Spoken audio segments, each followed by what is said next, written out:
Hello সবাইকে, কেমন আছো তোমরা সবাই? আমি সংযুক্ত আর একটি নতুন ব্লগে তোমাদের সবাইকে স্বাগত জানাই। তো দেখতেই পাচ্ছ আমি এখানে সুন্দর করে রেডি হয়ে গেছি, কারণ আজকে আছে আমার নেল এক্সটেনশনের সেকেন্ড ব্যাচের ফার্স্ট ক্লাস।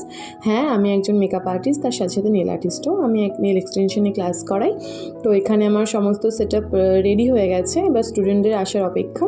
আজকে আমার স্টুডেন্টের বেসিক ক্লাস, তার সাথে সাথে একটা এক্সটেনশনেরও ডেমো রয়েছে। তো আমি চেষ্টা করি সব স্টুডেন্টরা যাতে বেসিক থেকে প্রত্যেকটা জিনিস শিখতে পারে, জানতে পারে, কারণ বেসিকটা না জানলে তো কোনো কিছুই সম্ভব হয় না, তাই না? বেসিকটা জানা খুব ইম্পর্টেন্ট। যখন স্টুডেন্টরা এখান থেকে ক্লাস করে বেরোবে, তারা যেন নিজের জায়গায় প্রতিষ্ঠিত হতে পারে, ভালোভাবে কাজ করতে পারে, এটুকুই আমার চাওয়া, এটুকুই আমি চেষ্টা করি। আর যারা আমার এখানে মেকআপ আর্টিস্ট, নেল আর্টিস্ট বন্ধুরা আছো, তাদেরকে বলছি, আমরা যারা মেকআপ করি, নেল করি, তারা অনেকেই অনেক রকম প্রবলেম ফেস করি। তার মধ্যে একটা হলো যে কী করতে এই ফিল্ডে এসছিস, এত মেকআপ আর্টিস্ট, এত নেল আর্টিস্ট, কিছু কি হবে? অন্য কোনো জব করতে পারতিস, অন্য কোনো বিজনেস করতে পারতিস, এসব করে তো কোনো লাভ নেই, তাই না? কি হবে, বেকার সময় নষ্ট।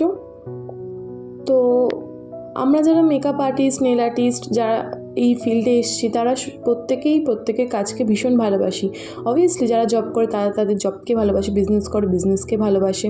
প্রত্যেকে যে প্রফেশনে আছে সে তার প্রফেশনকে ভীষণ ভালোবাসে, কারণ প্রফেশনকে ভালো না বাসলে কোনো কিছুতেই কোনোভাবে কাজ করা যায় না, তাই না?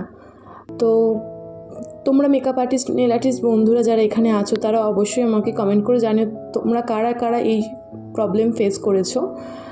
তো দেখো, তোমাদের সাথে কথা বলতে বলতে আমার নেল এক্সটেনশনটা প্রায় কমপ্লিট হয়ে গেছে। এখানে আমি একটা সিম্পল ডিজাইনের উপর করার চেষ্টা করেছি, বেশি কিছু আর্ট করিনি। যদি তোমাদের ডিজাইনটা ভালো লাগে অবশ্যই লাইক কমেন্ট করে জানিও, আর আমার ভিডিও ভালো লাগলে অবশ্যই একটা সাবস্ক্রাইব করে দিও। সাবধানে থেকো, সুস্থ থেকো, ভালো থেকো। দেখা হবে এক নতুন ব্লগে। তো আজকের জন্য টাটা।